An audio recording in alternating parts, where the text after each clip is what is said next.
C'est vrai, le Dieu qui a fait la promesse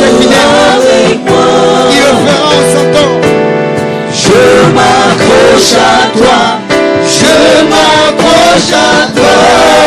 Tu as promis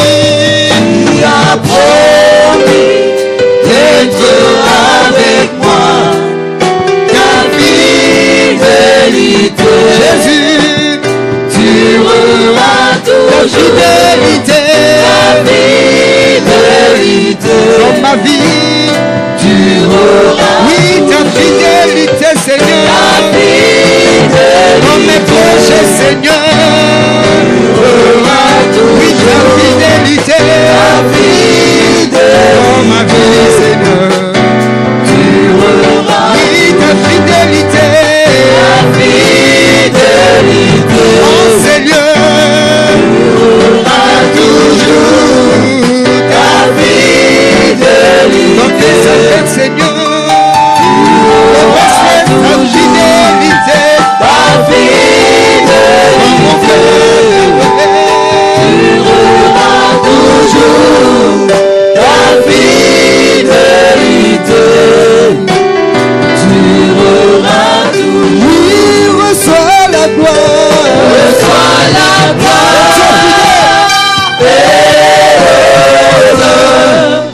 Nous t'adorons, toi seul. Tu es digne de nous. Oui, il est digne. L'amour du Seigneur.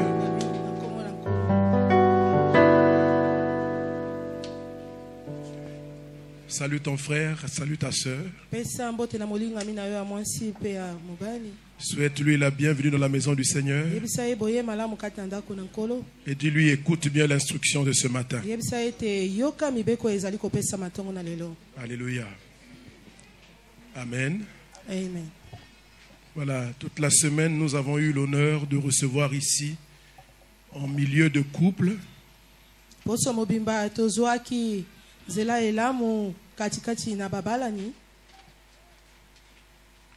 et nous avons été entretenus pour cela par le couple Renaud.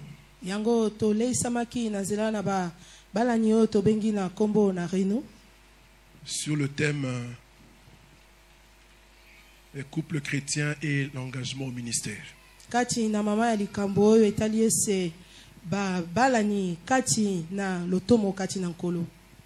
Ce séminaire servait également à relancer les activités des couples. Et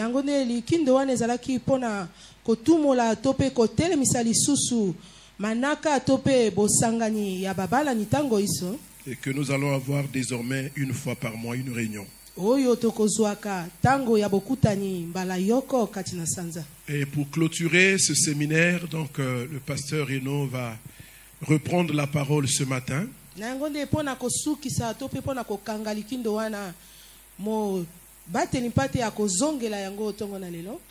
Je rappelle à ceux qui n'étaient pas là la dernière fois qu'il était déjà ici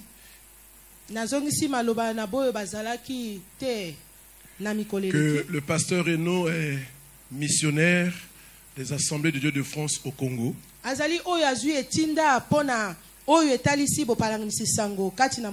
Et nous avons eu l'occasion de le connaître à l'Institut biblique, l'Institut Moisson des Assemblées de Dieu, ici à Brazzaville.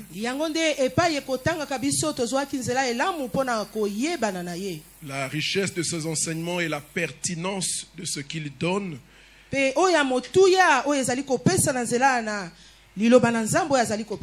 nous ont autorisé à pouvoir l'inviter pour qu'il puisse également contribuer à asseoir cette église dans la foi et dans la connaissance de Dieu.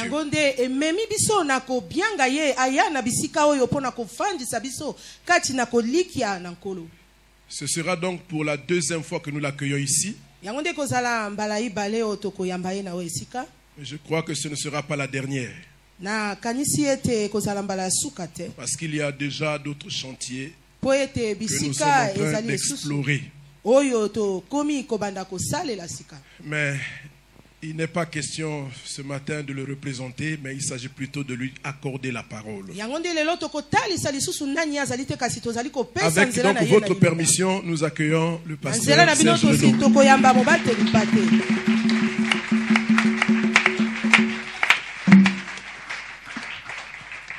Bonjour frères et sœurs. que je n'ai pas encore eu l'occasion de saluer tout à l'heure. Et je vous salue aussi dans le nom du Seigneur Jésus, comme je le fais aussi dans toutes les églises que je visite. Je transmets les salutations des frères et sœurs des Assemblées de Dieu de France et aussi de notre famille qui est là-bas. Puisque nous avons nos 3 enfants qui sont mariés et nous avons 6 petits-enfants et bientôt un 7e qui est en route. Je suis heureux encore ce matin de pouvoir vous apporter la parole du Seigneur, puisque c'est la charge que Dieu m'a confiée déjà depuis maintenant quelques années. Je crois, si je me souviens, que la première fois que j'ai donné un message dans une église, ça devait être en 1978.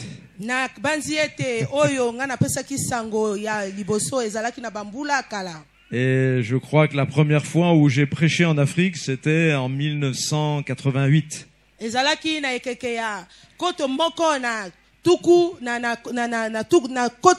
C'était au Burkina Faso. Et depuis, j'ai eu l'occasion de prêcher beaucoup en Afrique, puisque mon épouse et moi et mes enfants, nous avons passé 10 ans au Mali.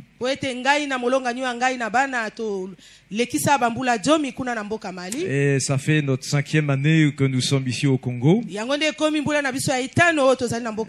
Et j'ai eu l'occasion d'aller dans pas mal de villes du Congo.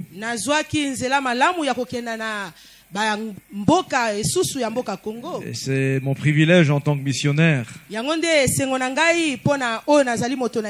Mali, il y a des frères et sœurs qui me disaient, mais pasteur, toi tu connais mieux le Mali que nous.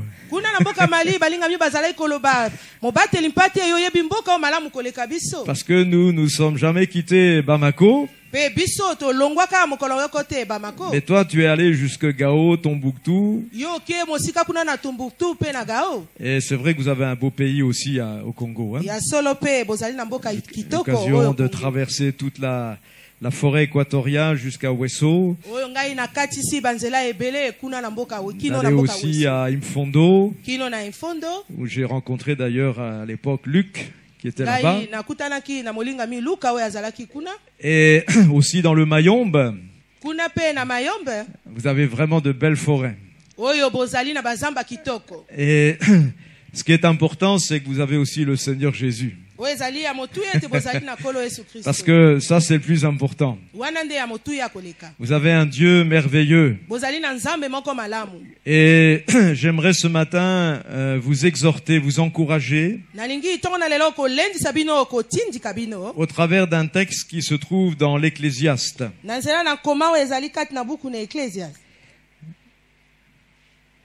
Au chapitre 3 du livre de l'Ecclésiaste, verset 11. Ce qui est écrit, il fait, donc Dieu, fait toutes choses belles en son temps. Même il a mis dans leur cœur la pensée de l'éternité. Bien que l'homme ne puisse pas saisir l'œuvre que Dieu fait, du commencement jusqu'à la fin. Je voudrais le lire aussi dans la version Semeur qui dit ceci. Dieu fait toutes choses belles en son temps. Il a implanté au tréfonds de l'être humain le sens de l'éternité. Et pourtant, l'homme est incapable de saisir l'œuvre que Dieu accomplit du commencement à la fin. Amen. Voyez, c'est important d'avoir cette confiance en Dieu.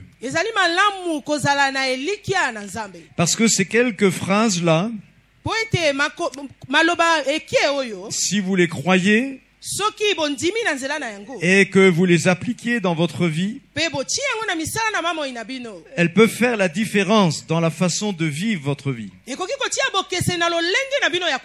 Beaucoup de gens essayent, n'est-ce pas, de précipiter le temps de Dieu. Une des caractéristiques de l'être humain, c'est qu'il est impatient.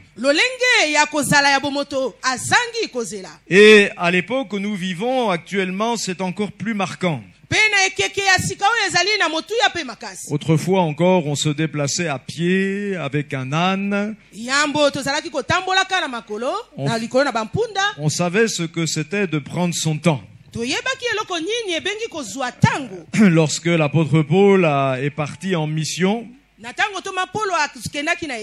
il est arrivé qu'il a marché pendant des dizaines, des centaines de kilomètres. Et il passait ainsi des journées entières simplement à marcher pour se rendre là où le Seigneur voulait le conduire.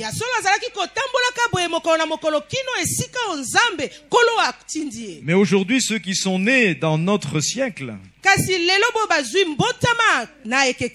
ils sont nés dans l'ère de la vitesse.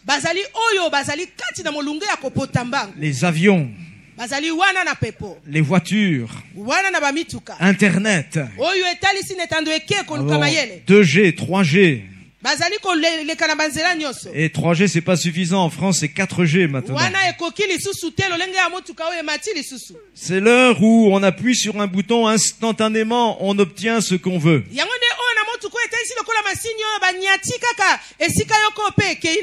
Alors ça a quelques avantages, bien sûr. Lorsque je veux savoir quelque chose, je clique sur Internet et là, d'un seul coup, j'ai tout ce que je veux sur le sujet que je désire.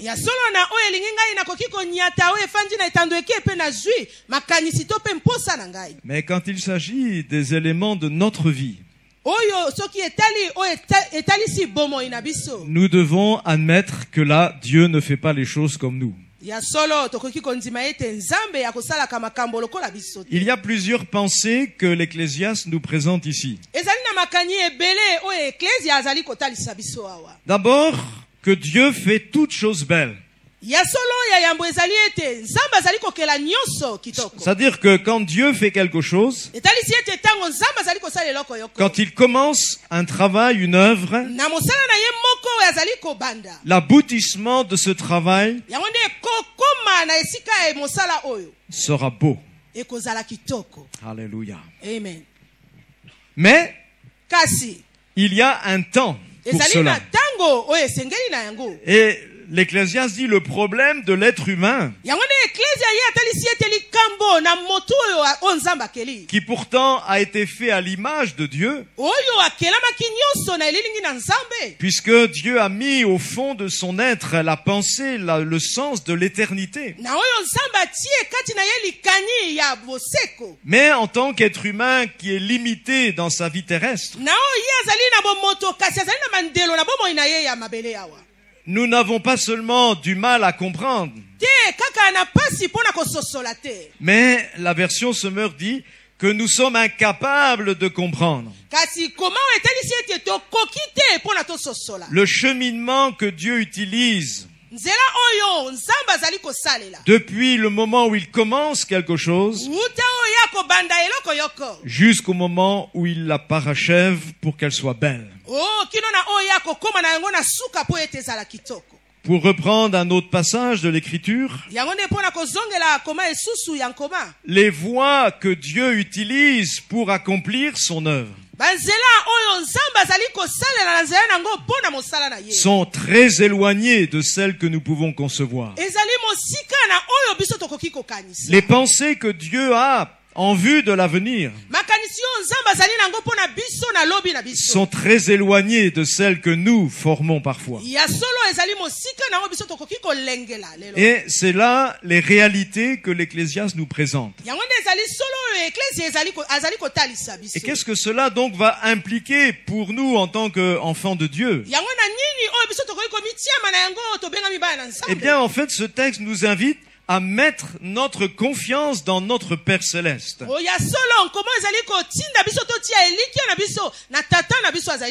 Je ne comprends pas comment Dieu fait les choses.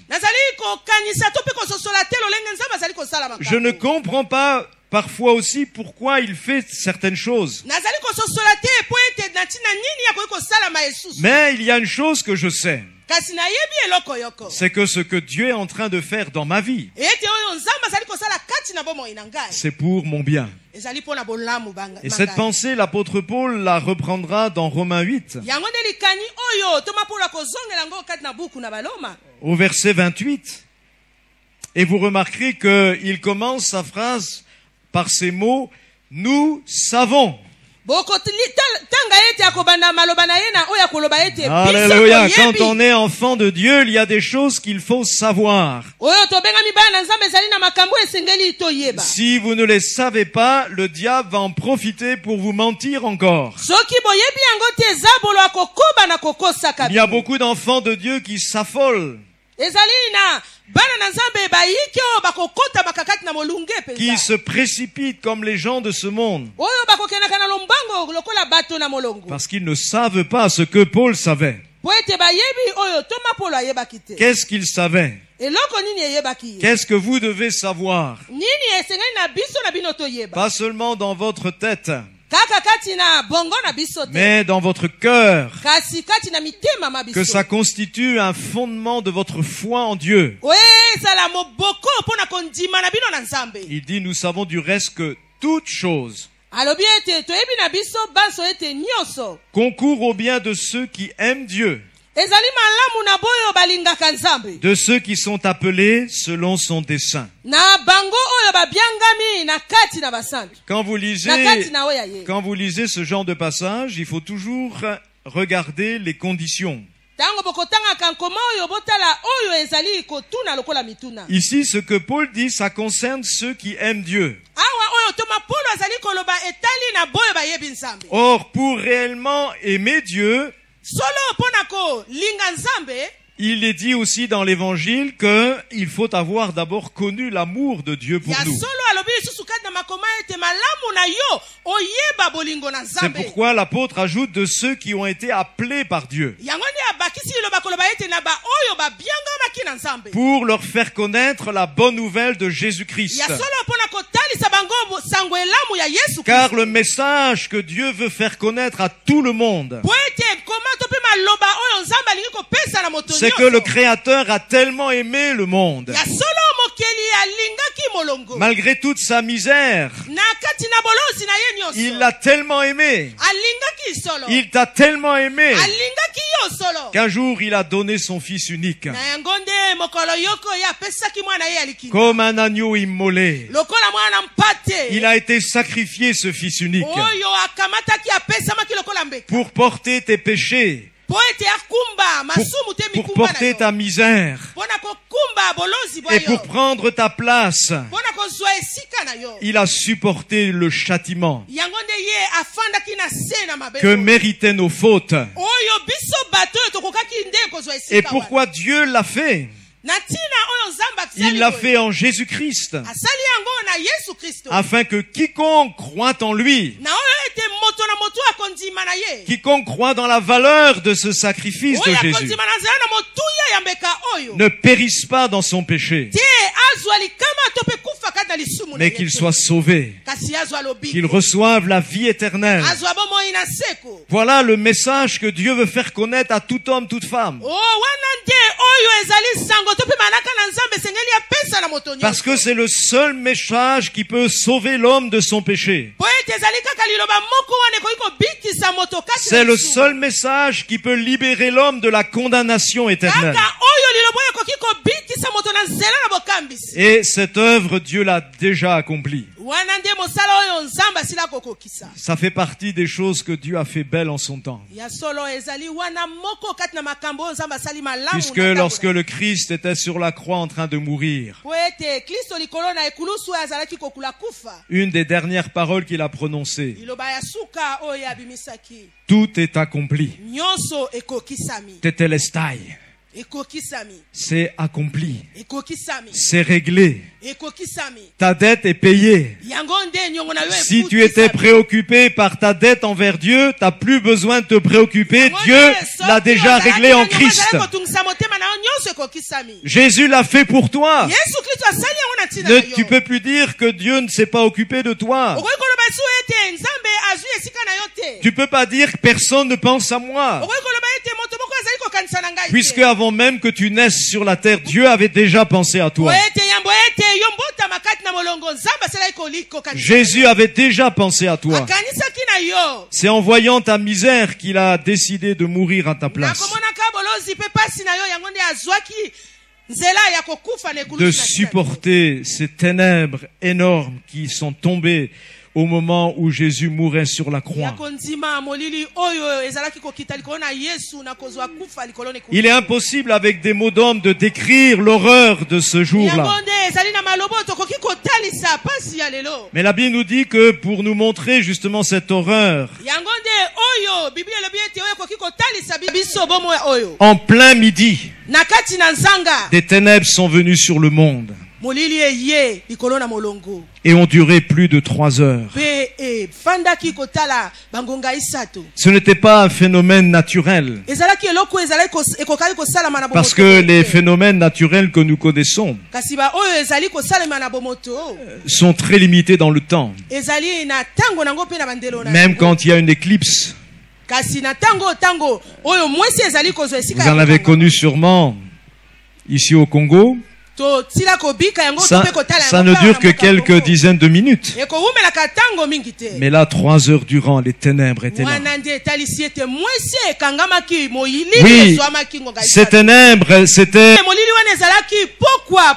Et pendant que tout le monde se moquait de Christ, pourtant il y en a un parmi tous ceux qui étaient là qui a vu la lumière, lui. Au milieu de ces ténèbres, un bandit qui était là en train de mourir à cause de ses péchés, lui,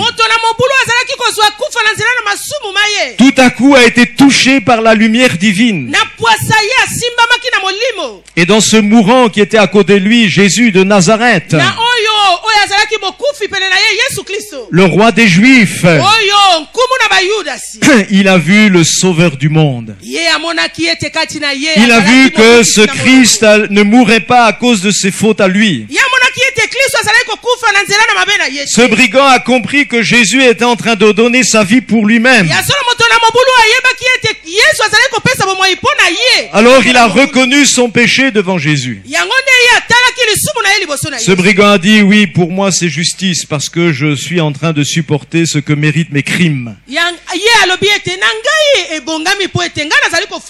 Mais celui-là n'a rien fait de mal. Et alors il se tourne vers Jésus comme il peut. Seigneur, souviens-toi de moi quand tu viendras dans ton règne. Voyez-vous, pour dire cela à un mourant, il faut être éclairé de la lumière de Dieu qui communique la foi pour croire que cet homme qui est en train de mourir comme lui sur une croix, il ne restera pas dans la mort. Il ressortira vivant du tombeau. Et non seulement il sortira vivant, mais il héritera le nom au-dessus de tout nom. Il a vu tout cela déjà. Il a vu Jésus revenant en gloire pour établir le règne de Dieu sur la terre d'abord. Et il a dit dans un souffle: Je veux avoir une place dans ce règne. Et tout à coup, il a entendu Jésus lui dire ces paroles extraordinaires. Je te le dis en vérité. Aujourd'hui même, tu seras avec moi dans le paradis. Alléluia. Un meurtrier, mes amis. Les mains clouées sur une croix, il ne peut plus rien faire de bon. Il ne peut pas améliorer sa vie. C'est trop tard pour lui pour améliorer quoi que ce soit. Il ne peut même pas aller demander pardon à ceux qu'il a offensés par ses crimes. Mais parce qu'il a mis sa confiance en Jésus. À l'heure ténébreuse, il a vu déjà le matin de Dieu. Ça, c'est ce que Dieu peut faire dans le cœur, dans la vie de plusieurs d'entre nous ce matin. Parce que peut-être pour toi, en ce moment, c'est comme la nuit. Pour toi, peut-être, c'est ténèbres. Tu connais peut-être les promesses de Dieu. Mais quand tu regardes ce qui est en train de se passer dans ta vie présentement, tu n'y comprends rien. C'est même tout l'inverse qui a l'air de se passer. Et j'aimerais t'éclairer un peu là-dessus. Parce que toute l'histoire de l'humanité nous parle de cela. Même l'œuvre de la croix a comporté un soir ténébreux. Mais 3 jours plus tard, lorsque les femmes venaient au tombeau pour embaumer le corps de Jésus, il y a eu le matin de la résurrection. Des hommes étaient en train de marcher ce jour-là de la résurrection sans connaître ce qui s'était passé. Eux, ils étaient restés au soir de Dieu. Là où ils avaient vu leur maître mourir comme un bandit. Et c'est tout ce qu'ils avaient retenu de l'histoire de Dieu. Et voilà que pendant qu'ils marchaient tout en étant tristes et s'entretenant de ce qui venait de se passer 3 jours avant, un voyageur se joint à eux. C'est leurs yeux n'arrivent même pas à reconnaître que ce voyageur c'est Jésus ressuscité.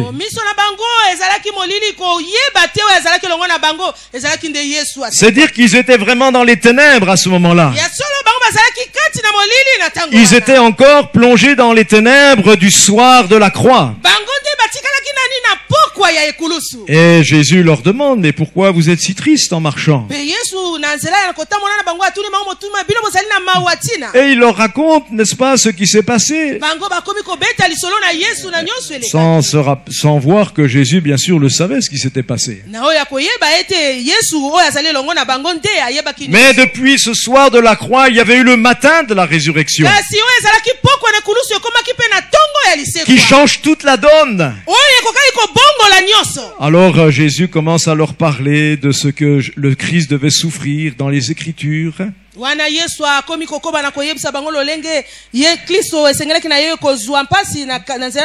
Mais aussi de sa résurrection. Et alors qu'il s'arrête dans une auberge parce qu'il commence à faire nuit,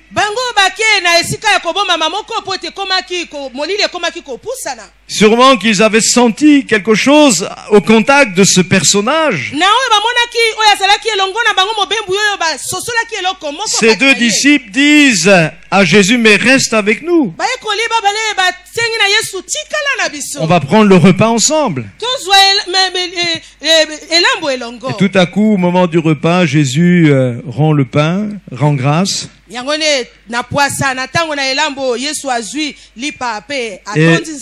immédiatement leurs yeux s'ouvrent.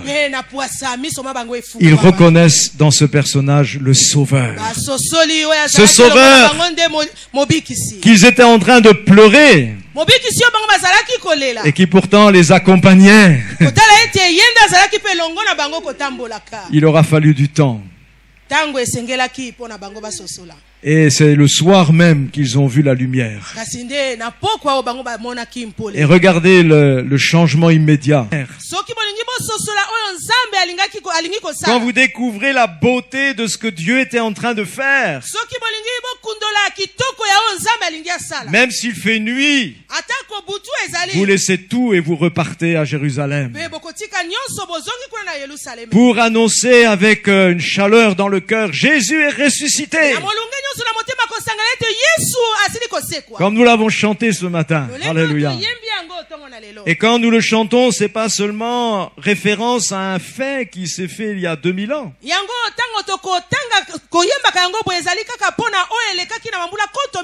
Comme disait un incroyant à une chrétienne. Mais comment tu peux être sûr que Dieu est vivant? Et cette chrétienne lui a répondu. Et je lui ai parlé ce matin. Et il m'a répondu. Alléluia. Oui, Jésus est vivant. Il est vivant, il se tient là tout près de toi ce matin. Et si tu veux ouvrir ton cœur à sa parole, tu vas le sentir qu'il est vivant. Et il va te montrer la beauté de ce qu'il a fait pour toi. Et quand tu l'auras compris, tu ne pourras plus jamais être le même. Tu ne pourras plus jamais être la même. En 1977, sous une tente, assis sur des chaises de camping, Dieu m'a montré cela. C'était aussi un soir. Et ce soir-là, j'ai été changé complètement. Vous pourrez demander à maman Catherine, elle était là aussi. Dès le lendemain matin, c'était un dimanche le lendemain matin. Je ne suis pas allé à l'église parce que je ne savais pas encore où était l'église. Mais mon cœur était changé déjà. Parce que la veille, j'avais accepté Jésus comme mon sauveur. Et depuis, toute ma vie a été bouleversée. Quand vous rencontrez Jésus ressuscité, vous ne pouvez plus être le même. Parce que vous avez affaire au matin de Dieu, là où vous voyez la splendeur, la gloire de l'évangile. Mais entre ce soir et ce matin, qu'est-ce qu'il y avait comme pensée négative dans le cœur des disciples de Jésus?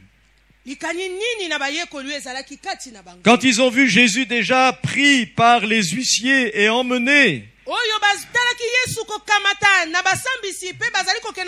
déjà la foi avait disparu. Tout le monde s'enfuit. Il y en a même un, on lui attrape le vêtement, il laisse le vêtement, il part tout nu dans la nuit. Plus de foi. Fini les miracles. Les idées de régner avec Jésus. C'est fini. C'est les ténèbres dans leur cœur. Et pourtant, est-ce que c'était pas le commencement d'une œuvre extraordinaire que Dieu faisait? Regardez dans Colossiens ce qui est écrit. Colossiens 2.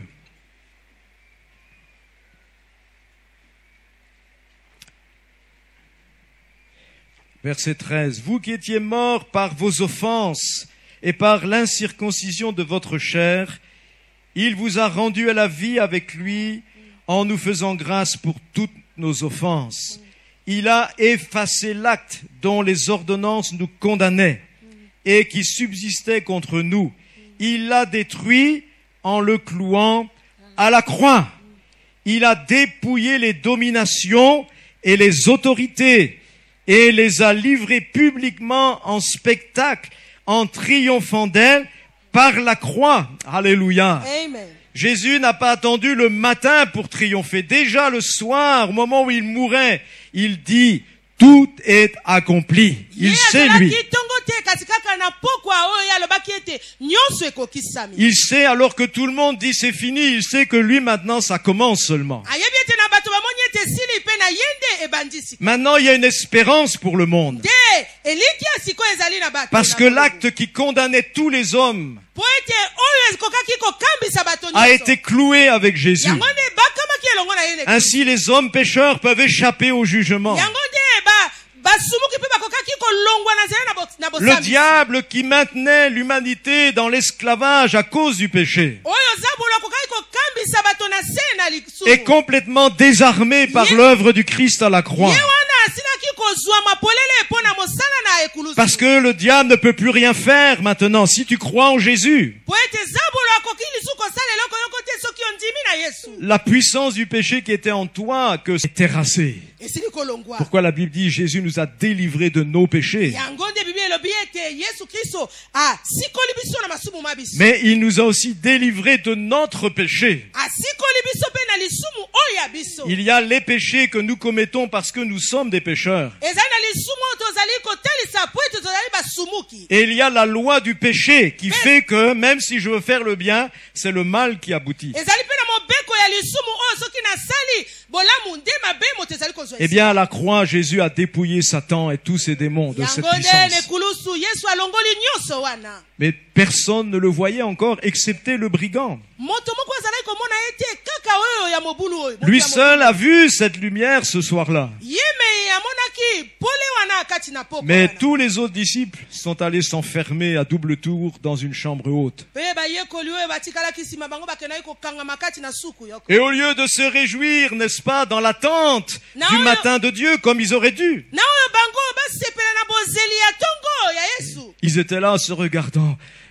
Quand est-ce qu'ils vont venir? Quand est-ce qu'ils vont venir nous prendre? Ils vivaient dans la crainte des Juifs. Hein, Pierre qui avait fait le fanfaron qui disait, mais Jésus, même s'il faut mourir pour toi, j'irai. Avant même que le Seigneur n'aille à la croix, il a renié son maître 3 fois de suite. Le grand Pierre était comme les autres, liquéfié. Et ils ont passé ces 3 jours-là comme ça dans la crainte. Mais s'ils avaient eu le regard du brigand, ils auraient dû se réjouir dans cette chambre haute en disant merci Seigneur parce que tu as commencé ton œuvre. Personne ne peut la voir encore, mais je sais que bientôt tu vas sortir du tombeau. Tu l'as dit. Disaient les évangiles, Jésus leur a dit plusieurs fois qu'après avoir connu la mort, il ressusciterait des morts. Mais comme cela n'allait pas dans leur pensée à eux, ils ne comprenaient pas ce que Jésus disait. C'est ça le gros problème souvent. C'est que nous pensons que Dieu va faire comme cela. Et quand nous voyons que Dieu ne fait pas comme ça, alors on ne comprend plus rien. Au lieu d'écouter ce que Dieu nous dit, nous essayons de concevoir nous-mêmes comment Dieu devrait faire les choses. Et évidemment, au bout d'un moment, ta manière de voir diverge de ce que Dieu est en train de faire. Mais même si tu ne comprends pas, ça ne veut pas dire que Dieu a fini d'agir. Simplement, tu dois humblement reconnaître que tu t'es trompé. Mais tu ne dois pas remettre en question ce que Dieu a promis. Mais au lieu de se réjouir et de dire le matin, nous allons constater la résurrection du Maître, les disciples étaient enfermés dans la chambre. Il a fallu qu'il y ait quelques femmes qui osent se rendre au tombeau pour embaumer le corps de Jésus, pour qu'elles découvrent que Jésus n'était plus dans le tombeau mais qu'il était ressuscité.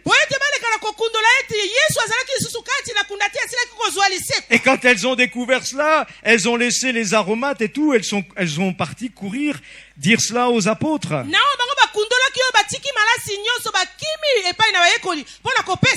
Mais regardez ces apôtres, ceux qui avaient marché sur l'eau comme Pierre, qui avaient chassé les démons, guéri les malades. Ils sont là dans leur petite chambre haute. Ils attendent que les Juifs viennent les mettre à mort.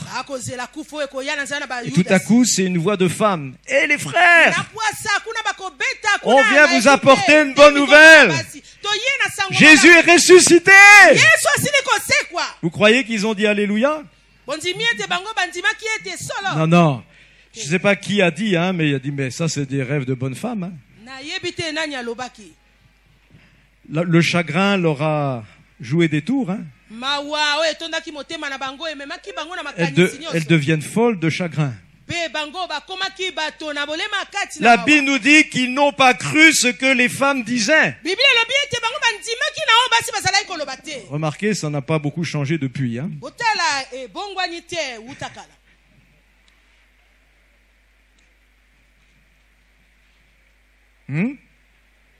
Ah, si c'est un homme qui dit quelque chose, hein. Si c'était l'apôtre Pierre qui l'avait dit, alors. Mais une femme. Est-ce qu'il peut venir quelque chose de bon d'une femme? Parfois, vous savez, on a tellement de préjugés. Hein. Mais en fait, c'est parce qu'ils étaient encore enfermés dans leurs pensées. Ils auraient dû se réjouir, mais ils n'étaient pas au courant. Comme peut-être toi aussi, tu devrais te réjouir de ce que Dieu est en train de faire dans ta vie. Mais en fait, c'est la tristesse, c'est les plaintes, les murmures, la crainte qu'il a dans ton cœur. Parce que tu as oublié ce que dit la Bible.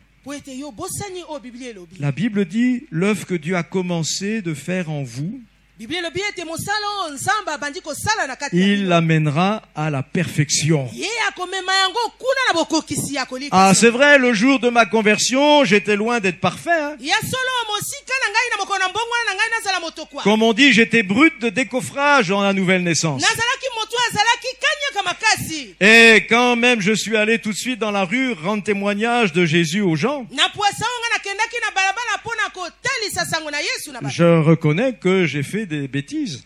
Je me souviens toujours, je tenais un stand biblique sur le marché de ma ville. Et un matin, un Sénégalais est venu mettre son stand avec les sacs en cuir, etc., les babioles qu'ils vendent. Et je suis allé voir mon ami sénégalais pour lui parler de Jésus.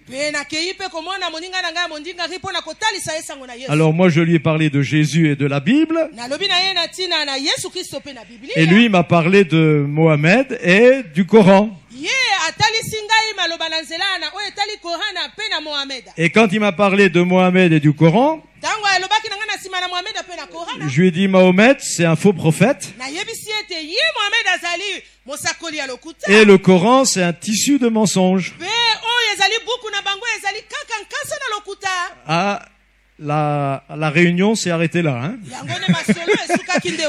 Ça a jeté un froid entre nous. Et je n'ai pas pu aller plus loin ce jour-là avec ce musulman sénégalais. Mais ce que Dieu avait commencé de faire, il a continué à travailler ainsi dans mon cœur. Et des années plus tard, je me suis retrouvé à la radio Bouktou de Tombouctou. au Mali. Radio strictement musulmane, payée par un shérif sénégalais. Radio où seuls les imams musulmans pouvaient prêcher. Mais un jour, le directeur de cette radio rencontre dans la ville de Tombouctou le pasteur des Assemblées de Dieu et il lui dit: mais pasteur, pourquoi tu ne viens pas prêcher dans ma radio? Tu prêches dans toutes les autres radios de la ville, mais pas dans la mienne. À ce moment-là, il y avait 4 radios locales à Tombouctou. Et nous avions 1 heure de messages toutes les semaines dans les autres radios. Alors le pasteur est tellement estomaqué qu'il lui répond rien pour l'instant. Il me téléphone. Il dit: pasteur, j'ai vu le directeur de la radio Bouktou, la islamique, il me demande si je peux pas venir prêcher chez lui.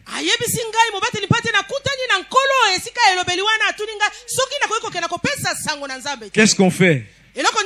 Je lui dis: vas-y. Quand Dieu t'ouvre une porte, il faut y aller. En fait, il craignait un peu parce qu'il pensait que c'était un piège. Alors il est allé revoir l'homme, il a dit: bon, je veux bien prêcher. Bon, je vous donne 1 heure aussi par semaine. Et il nous a donné l'heure de midi à 13h le dimanche. Et je me suis retrouvé à cette radio Bouktou.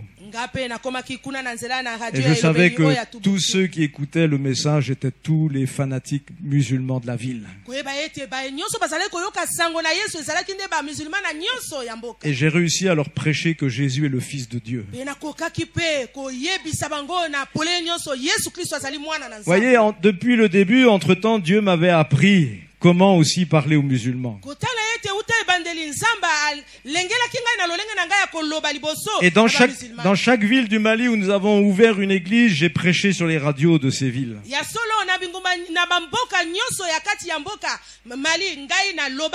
Et je n'ai jamais caché aux musulmans que Jésus est le Fils de Dieu. Mais je l'ai fait d'une certaine manière qu'ils pouvaient le comprendre. Et je me souviens toujours à Gao, en sortant de la radio, il y avait là des musulmans avec leur petite radio qui écoutaient ce que je venais de dire. Et pendant que je passais, il me faisait.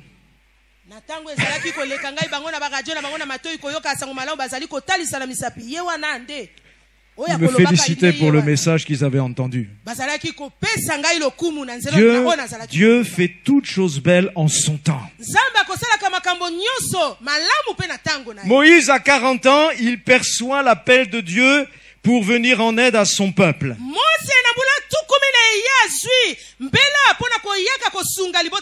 Le problème, c'est que ce n'était pas le temps de Dieu encore pour lui. Mais lui, il a cru que c'était l'heure. Alors il vient devant un Égyptien, un Hébreu qui se dispute.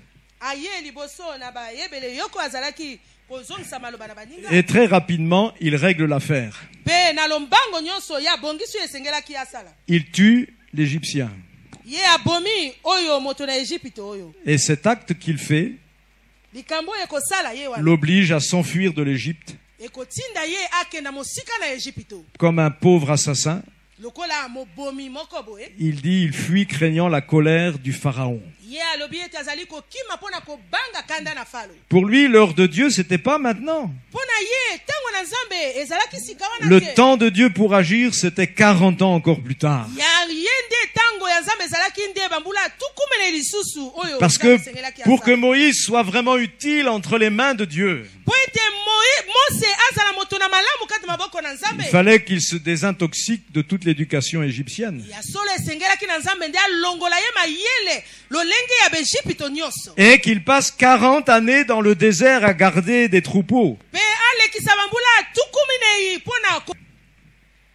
Quand vous les avez une journée. Mais quand vous êtes 40 ans avec elles dans le désert, vous pouvez imaginer tout ce que Dieu a fait dans Moïse pendant ces 40 années. Mais regardez comment Dieu a rendu Moïse. Moïse, cet homme impatient à 40 ans qui tue. À 80 ans, la Bible dit que c'était l'homme le plus patient de la terre.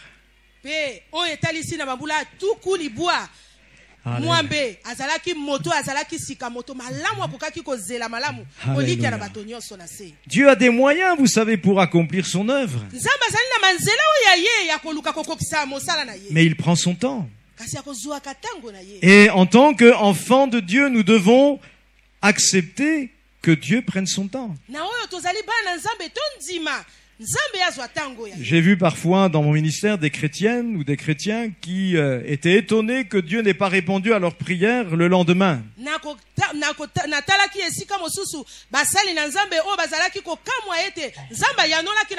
Ou d'autres qui avaient un problème et s'approchaient de Dieu dans la prière en disant « Seigneur !»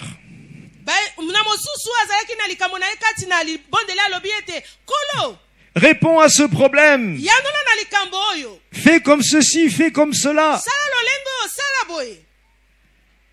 Évidemment, Dieu ne faisait jamais comme la sœur demandait. Et j'étais obligé de dire à la sœur, mais écoutez, si vous avez un problème que vous n'avez pas à résoudre,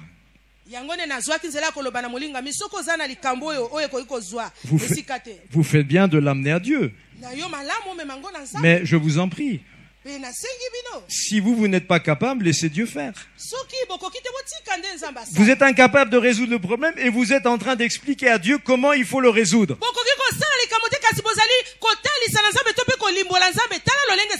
Mais décontentez-vous de lui donner le dossier puis laissez-le le résoudre. Et le jour de Dieu où ce sera résolu, maintenant vous irez le remercier. Mais entre le moment où tu remets le dossier et le dossier s'accomplit, ça peut prendre des années.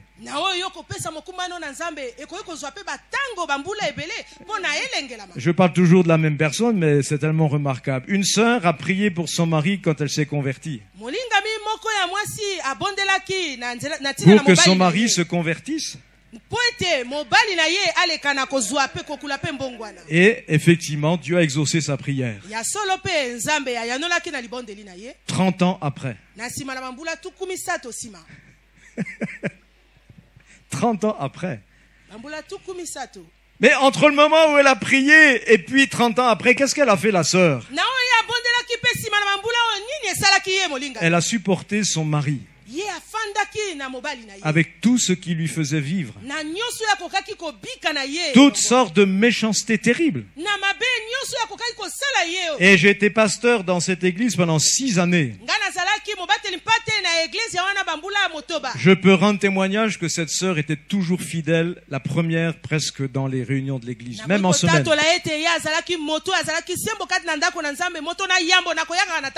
Alors que parfois, elle rentrait, elle trouvait la porte fermée, la nuit. Et il arrivait parfois qu'elle était obligée même de s'asseoir sur le palier, là, devant la porte, et dormir, même s'endormir là. Mais pendant 30 ans, elle a continué à faire du bien à son mari, à prier pour lui. Parce qu'elle savait que Dieu allait faire quelque chose. Elle ne s'est pas découragée. Et c'est le jour de sa mort que son mari s'est converti. Avant de mourir, il a appelé sa femme, lui a demandé pardon pour tout ce qu'il lui avait fait. Et après, il a demandé à sa femme de l'aider à demander pardon à Dieu pour être prêt à partir. Oui, Dieu fait toutes choses belles en son temps. Quand Joseph a eu des rêves à 17 ans, Et qu'il voyait les gerbes, n'est-ce pas, de ses frères et de son père et de sa mère se plier devant la sienne. Oh, il devait bénir le Seigneur, hein, Joseph.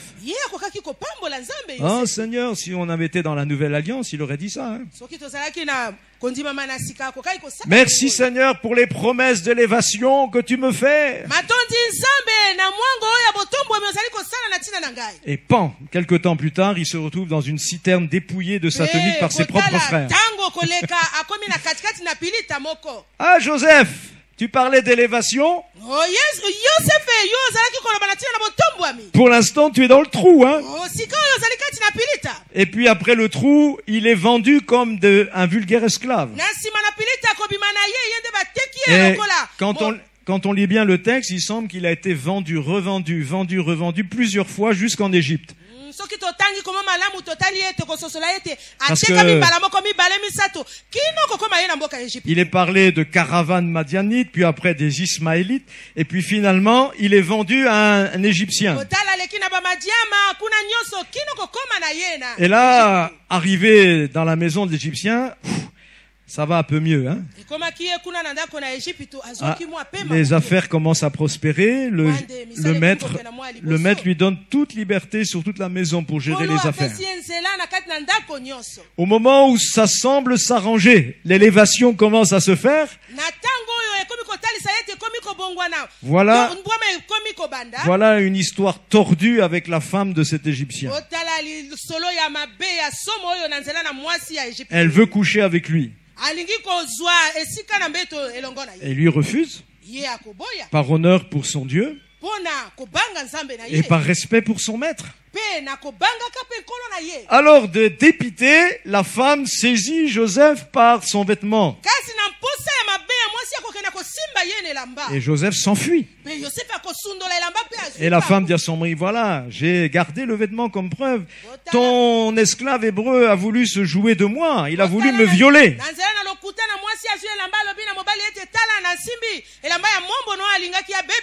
Et paf, Joseph dans la prison maintenant.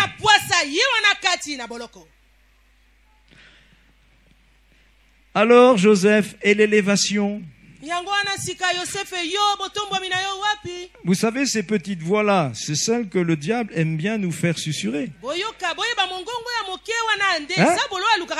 Oui, parfois même c'est par la bouche d'un frère, d'une sœur. Hein? Hein? Ah, les frères de Joseph, ils voulaient dominer sur nous maintenant. Hein? Hein? Bon, au bout de quelque temps, Joseph perçoit une ouverture. Il arrive à expliquer 2 songes. Et il y en a un pour qui c'est favorable. Alors il dit à cet homme qui était chanson, tu vas te souvenir de moi, hein, quand tu seras rétabli. Et les chansons disent, oui, bien sûr, Joseph, bien sûr. Et en fait, quand il retrouve son poste, il oublie complètement Joseph. Vous savez, Dieu peut rendre amnésique n'importe qui. Hein. Mais pourquoi est-ce que Dieu a fait cela? Pourquoi il n'a pas laissé parler les chansons au pharaon? La réponse c'est, ce n'était pas encore le temps de Dieu. Dieu connaît les temps et les circonstances.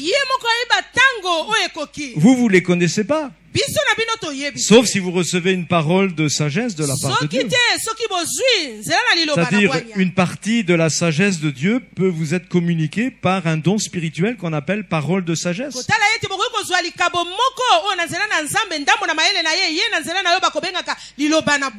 Non, il fallait encore rester 2 ans dans la prison. Et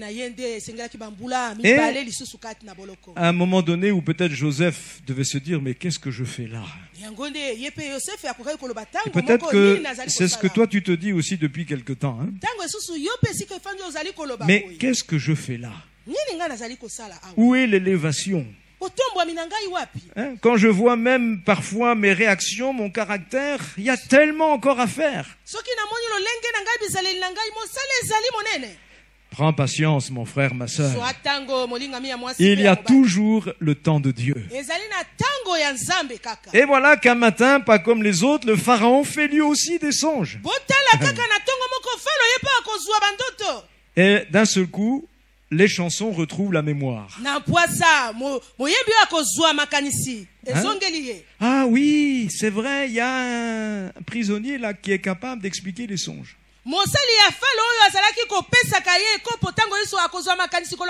Et Pharaon dit allez le chercher. Et Joseph qui était dans sa prison en loc, d'un seul coup un serviteur arrive. Allez, sors de la prison, il faut te laver, il faut te bichonner, il faut t'habiller. Parce que tu dois rencontrer le pharaon. Hein. Et Joseph, le matin, il était dans la prison. L'après-midi, il est devant le pharaon. Le soir, il est le premier ministre de l'Égypte.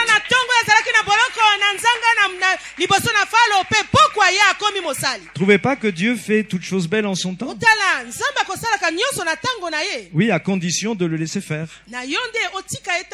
Parce que si on essaye d'y mettre nous la main avant que lui la mette, qu'est-ce qui peut se passer? Regardez l'histoire d'Abraham. Dieu lui a promis une descendance, Abraham. Mais 20 ans passent, ça commence à faire long. Hein? Parce que la femme qui doit donner la descendance, elle est passée maintenant par la ménopause. Donc,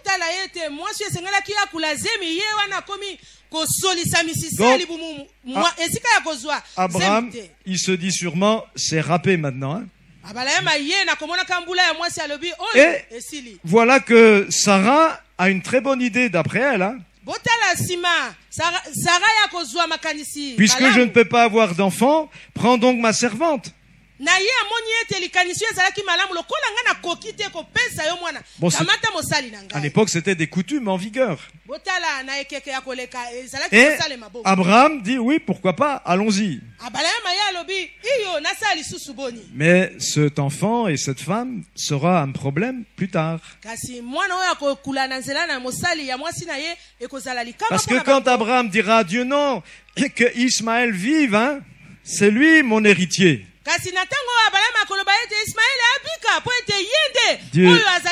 Dieu dit à Abraham, non. Ça c'est ton affaire, Ismaël. Hein? Et plus tard, Dieu lui dira d'ailleurs, renvoie la servante et son fils dans le désert. Parce que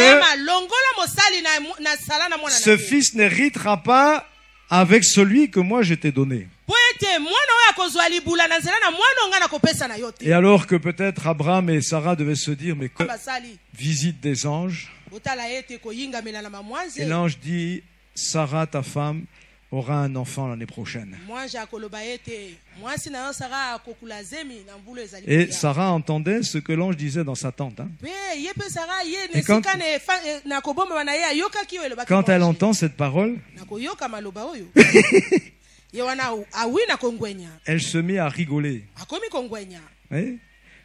Comme parfois les Congolais rigolent aussi. Hein? Pas un rire parce qu'on est heureux, mais un rire parfois de honte. Hein? Et l'ange dit, mais Sarah rit. Hein? Elle dit, non, j'ai pas ri. Si, tu as ri. Mais ça fera quand même. 90 ans, Sarah a accouché. Et Abraham avait 100 ans. Mais c'est ce fils-là qui a été béni par Dieu. Parce que c'était celui qui était promis. Dieu a pris son temps. Et pourquoi Dieu fait comme cela? La Bible dit c'est afin que personne ne se glorifie. C'est pour que vous sachiez que c'est l'œuvre de Dieu et pas celle d'un homme. Parce que quand vous pouvez le faire vous, Si vous réussissez, alors vous direz, c'est ma main qui a fait ça. Mais quand c'est Dieu qui le fait à son heure et en son temps, la chair n'a rien à retirer de là-dedans. Vous ne pouvez que simplement adorer le Seigneur. Et puis en passant aussi vous repentir pour tout les craintes, les murmures et tout ce que vous avez pu avoir entre-temps.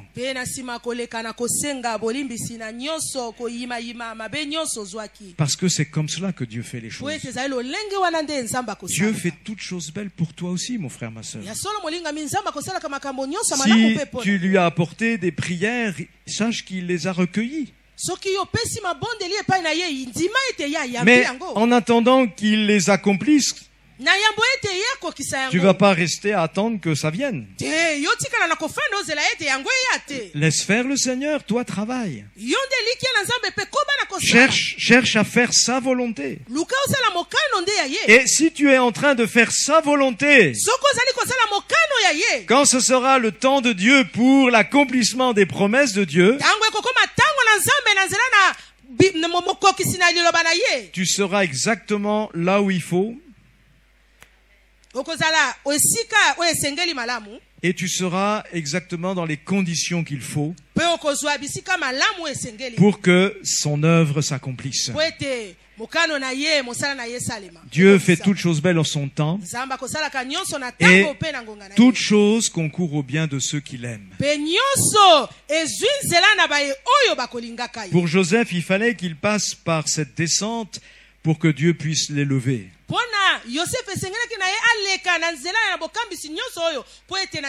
Si Dieu avait élevé tout de suite Joseph tel qu'il était à 17 ans, il aurait été incapable de régner sur l'Égypte.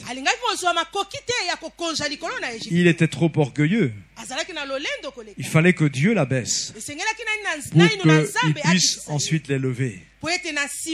Et si Dieu t'a choisi pour une tâche, sache que plus la tâche est délicate, plus aussi le cheminement que Dieu utilisera sera long.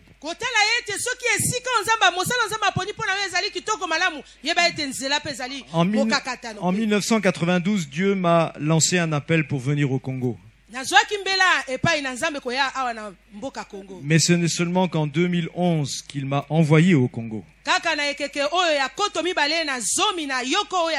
Entre deux, il s'est passé 19 ans. Et pendant ces 19 ans, Dieu m'a préparé pour cela. Aujourd'hui, je réalise pourquoi il a permis que je passe parfois par des difficultés. Parce que à travers ces choses, il m'a appris des choses. À travers ces choses, il m'a transformé, travaillé. Si tu veux que Dieu atteigne son but, tu dois accepter l'œuvre que Dieu veut faire en toi d'abord. La Bible dit nous sommes son ouvrage pour que nous puissions pratiquer les œuvres qu'il a préparées d'avance. Oui, il t'a créé en Jésus-Christ, tu es devenu une nouvelle créature. C'est vrai. Mais cette nouvelle créature a besoin d'être transformée à l'image de Jésus. Et si tu dis dans ton cœur, oui, mais j'ai encore du travail, hein. Oui, fais ce que tu as à faire, mais crois aussi dans la capacité de Dieu de faire ce qu'il a à faire, lui. Même quand toi tu es prêt à abandonner tout, le Seigneur lui continue. Hein? Élie, le grand prophète Élie, parce qu'il a entendu une femme le menacer, il est dans le désert. Oh, la mort m'est préférable, prends-moi.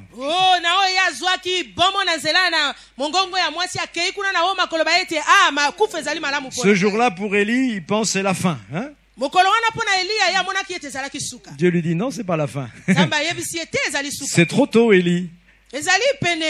Allez, mange d'abord. Après, il a mangé 2 fois. Puis après, il a marché 40 jours dans le désert. Et puis, quand il est arrivé dans la grotte, Dieu est venu lui parler.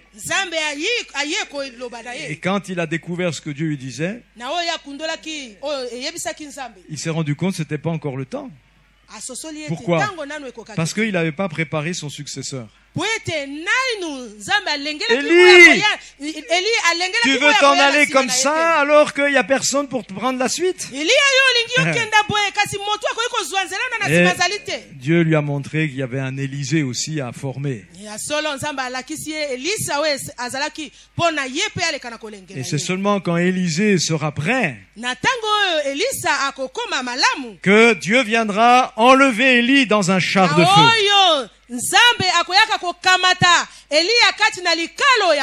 Avouez quand même que c'est quand même mieux comme mort. Hein? Élie voulait mourir comme un animal qui allait se dessécher dans le désert sous le soleil. Alors que Dieu avait prévu pour lui un enlèvement dans un char de feu. Élie n'est pas mort comme meurent les hommes. Dieu l'a enlevé, alléluia. Comme il est dit aussi que Dieu enleva Enoch en son temps. Ces 2 hommes-là ne sont pas passés par la mort comme nous la connaissons. Alors, ne mets pas en doute la sagesse de Dieu pour ta vie. Et même si pour toi encore c'est le soir, dans ce que Dieu est en train de faire. Mais pense à la croix et réjouis-toi de ce qu'il y ait un soir. Parce que s'il y a un soir, il y aura aussi un matin. Même dans la création que Dieu a faite, vous avez remarqué comment la Genèse nous décrit cela? Il est dit, il y eut un soir et il y eut un matin. Ça veut dire que quand Dieu a décidé de faire quelque chose, on ne voit pas encore ce qui se passe. Il fait nuit. C'est le soir. Mais le processus est en route. Parce que Dieu avait parlé que la lumière soit. Et au matin, tout le monde pouvait...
et du soleil. D'ailleurs, quand la Bible parle de premier jour, il n'y avait même pas encore les astres pour marquer les temps et les durées. Et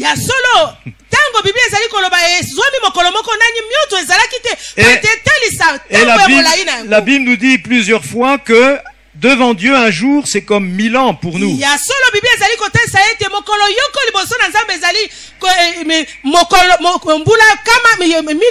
Pierre, dans sa 2e épître, en parle. Il dit, mais ne croyez pas que le Seigneur est en retard, hein? Non, non, il patiente.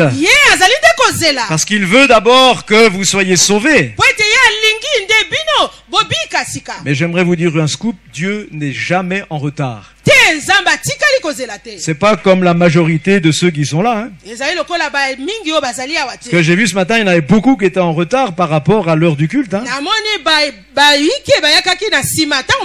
J'espère que quand le Seigneur va revenir, vous ne serez pas en retard. Parce que là, vous n'aurez pas des minutes pour vous racheter. Hein. Parce que la Bible nous dit quand Jésus va revenir appeler ses élus en un clin d'œil. Ceux qui seront vivants seront changés. Les morts ressusciteront. Avec un corps glorifié, nous irons à la rencontre du Seigneur. Il n'y aura pas de caméra assez rapide pour prendre l'événement. Ça arrivera subitement. Peut-être juste avant l'heure du culte. Peut-être ça sera la nuit pendant que tu dors. De toute façon, il y en a qui seront toujours la nuit, hein, parce que pendant que nous on travaille, il y en a qui dorment, etc. Donc. Mais ce qui compte, c'est d'être prêt. Et prêt, celui qui aime Dieu. Parce que je sais que quand l'heure viendra où Dieu voudra faire son œuvre, où il va parachever cette œuvre qu'il a commencée en moi, je sais qu'il le fera en un clin d'œil. Il nous changera instantanément. Dieu peut le faire. Tout à l'heure, avant même qu'on quitte cette salle, il peut le faire. Est-ce que tu es prêt à cet événement? Je pense qu'en faisant partie d'une église comme celle-là, tu devrais être prêt. C'est écrit en bleu sur jaune, Jésus-Christ revient bientôt, es-tu prêt? Il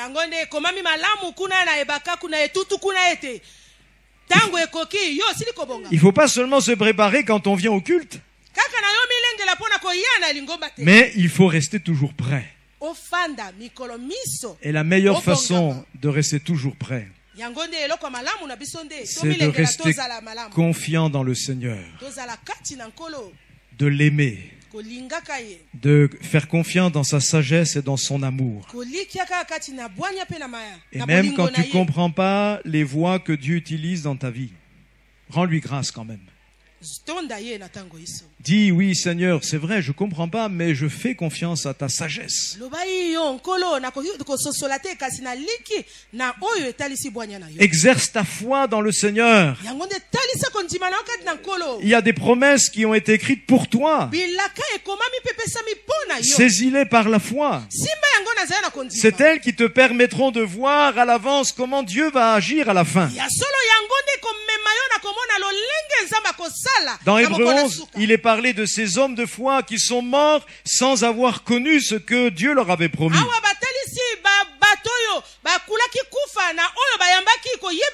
Mais est-ce que c'est pour ça qu'ils sont morts découragés? Non. La Bible dit ils les ont salués à l'avance. Alléluia. Leur foi en Dieu leur permettait de voir l'accomplissement de ce que Dieu avait commencé. Joseph dira, n'est-ce pas, à son fils, vous enterrerez mes os là-haut quand le peuple de Dieu sera ramené dans le pays.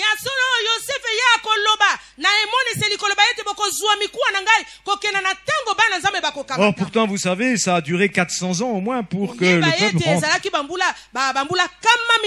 Et depuis le temps, hein, les os de Joseph, ils devaient être secs, hein. Sauf s'il a été embaumé, hein. Bon. Mais il avait vu déjà la promesse que Dieu lui avait faite. Si Dieu t'a permis de saisir certaines paroles prophétiques pour ta vie, alors mets ta confiance en Dieu et laisse-le agir. Fais ce qu'il te dit de faire. N'essaye pas de précipiter les choses. Nous, quand notre premier fils est né, Dieu m'a montré qu'il servirait le Seigneur comme pasteur. C'est pourquoi nous l'avons appelé David. C'était un nom prophétique parce que il était en rapport avec ce que Dieu nous avait révélé pour sa vie. Mais nous ne lui avons jamais dit que le jour où il était maintenant devant un choix, un pasteur le voulait à ses côtés comme stagiaire. Et lui, il était en train de passer son doctorat en microbiologie alimentaire. Biologie alimentaire. Et le jour même de sa soutenance, nous étions là avec ma femme. Il a reçu son diplôme avec mention et félicitations. Mais le soir même, il déménageait avec sa femme pour aller dans la ville afin de commencer son stage pastoral.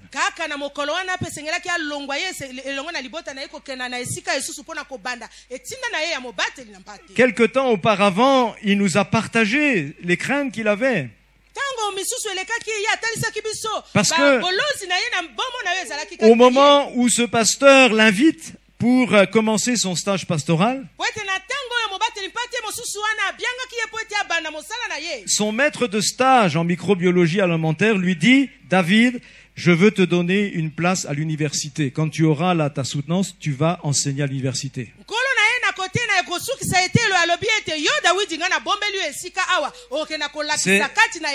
Ça, c'est une opportunité très rare. Qu'un étudiant qui est en doctorat, on lui donne déjà une place à l'université pour enseigner. Et lui me dit: mais papa, qu'est-ce que je dois faire? Il dit: mais d'un côté, je ressens l'appel de Dieu, mais alors je me demande pourquoi Dieu a permis que je fasse toutes ces études.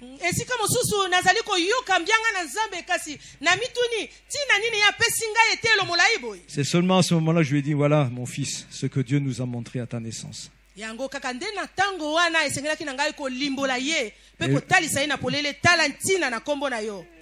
Il m'a dit: mais papa, pourquoi tu ne me l'as pas dit avant?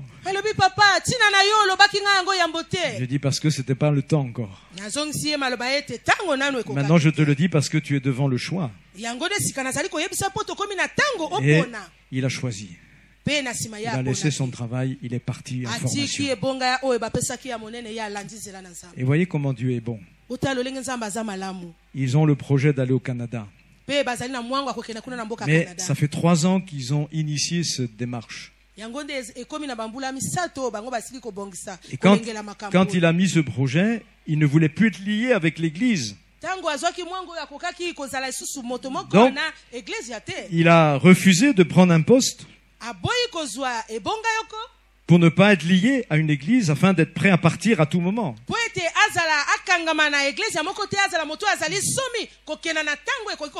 Eh bien, pendant ces 3 années, Dieu lui a redonné un poste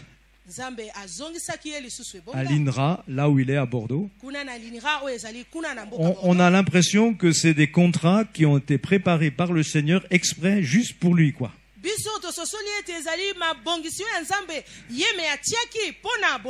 Il y a un fonds européen qui débarque dans la société pour simplement que David soit embauché. Mais parce qu'il a eu son diplôme aussi, il peut être embauché. Et à chaque fois, il a été renouvelé jusqu'à cette année où il va partir.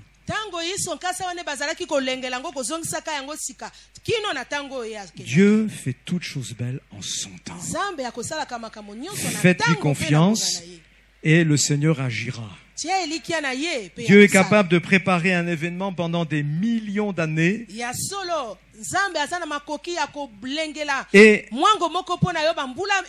et programmer quelque chose même que nos ordinateurs les plus puissants ne pourront jamais programmer.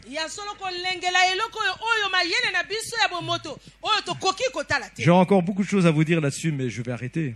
Bien que ça me brûle le cœur de vous les partager. Hein. Mais réfléchissez simplement à cette étoile qui a brillé au moment de la naissance de Jésus. Cette étoile a brillé et elle était visible seulement qu'en Orient, là où étaient les mages, les astronomes. Et environ 2 ans après, alors qu'ils étaient maintenant en Israël, à Jérusalem, la Bible nous dit que l'étoile qu'ils avaient vue 2 ans auparavant, quand ils étaient à l'Orient, est réapparue maintenant devant eux pour les conduire à Bethléem.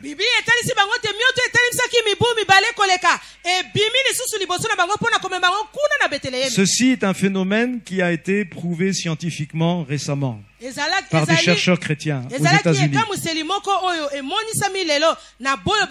Et en fait, c'est un événement qui s'est produit uniquement à ce moment-là. Donc ça veut dire que quand Dieu a lancé les astres dans l'univers,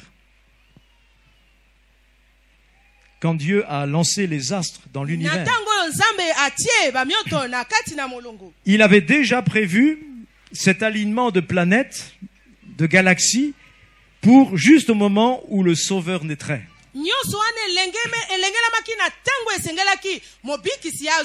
Parce que la Bible nous dit, avant même la création, Dieu avait déjà dans la pensée d'envoyer son Fils donner sa vie sur la terre.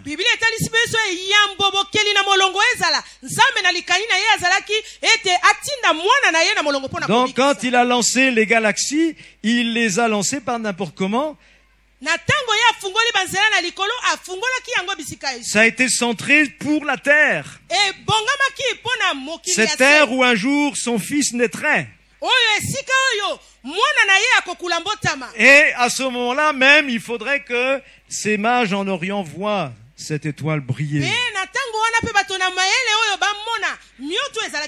Je pourrais comme ça vous parler de bien des choses dans la Bible qui nous montrent l'importance d'attendre le temps de Dieu aussi. Je pourrais vous parler de la résurrection de Lazare, par exemple. Marie et Marthe qui disent à Jésus, ah, si tu étais venu plus tôt. Vous n'avez jamais dit ça à Dieu. Mais pourquoi tu es venu plus tard, Seigneur? Vous n'avez jamais pensé que Dieu était en retard dans votre vie?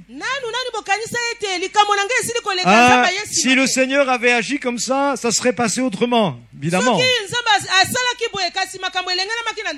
Mais remarquez que Jésus, lui, il était dans le timing de son Père.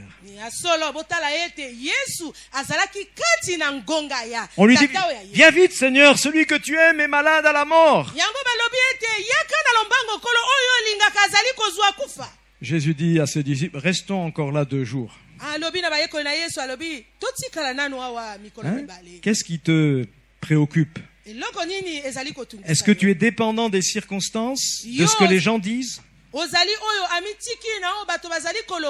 Ou est-ce que c'est la volonté de Dieu qui va dominer ta vie? Si tu fais la volonté de Dieu, tu verras peut-être des gens s'agiter.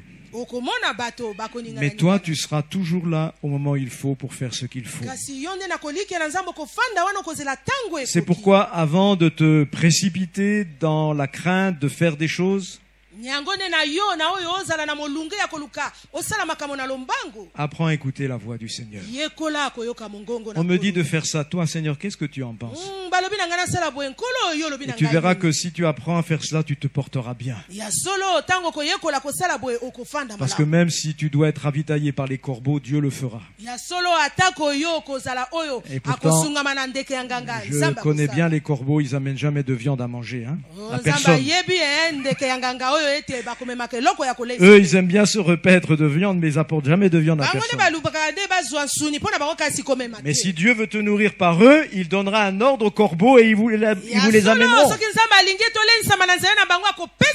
Même si Dieu est obligé de forcer le bec du corbeau à s'ouvrir, il le lâchera. Parce que Dieu est celui qui est capable de fermer la gueule des lions affamés devant Daniel. Mais il est aussi celui qui est capable d'ouvrir le bec des corbeaux pour qu'ils lâchent leur nourriture dans la main d'Élie. Alors bénis le Seigneur. Ce Seigneur qui s'est révélé à toi Rappelle-toi qu'il a pensé à toi avant même que tu y penses. Et s'il t'a donné le privilège de lui appartenir et de le servir, alors fais-le avec joie ce matin. Et dis au Seigneur, merci Seigneur pour ta bonté. Merci pour ta sagesse. Oui, je confesse que tu fais toutes choses belles en ton temps dans ma vie. Élevons nos cœurs devant le Seigneur. Alléluia. Merci Jésus. Merci Seigneur parce que tu es grand.